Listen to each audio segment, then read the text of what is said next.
நீங்க பிப்ரவரி மாதம் வர சிவராத்திரிக்குள்ள இந்த வீடியோவை பாக்குறீங்கன்னு அந்த ஈசனின் அருள் பரிபூரணமாக இருக்குன்னு தானே அர்த்தம்.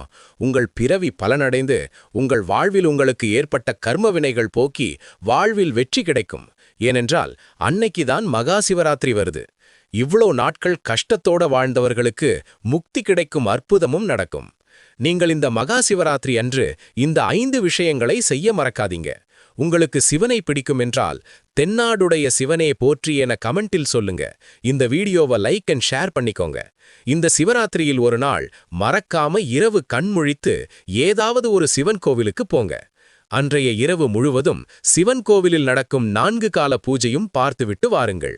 மறுநாள் காலை விரதத்தை முடித்த பின்னர் வீட்டுக்கு வந்த பின்னரும் நாள் முழுவதும் தூங்கக்கூடாது. நம்முடைய அன்றாட வேலைகளை பார்க்கலாம். ஆனால் அன்று இரவுதான் தூங்க வேண்டும். மறக்காமல் அன்று ஒரு வில்வ இலையாவது சிவனுக்கு பூஜை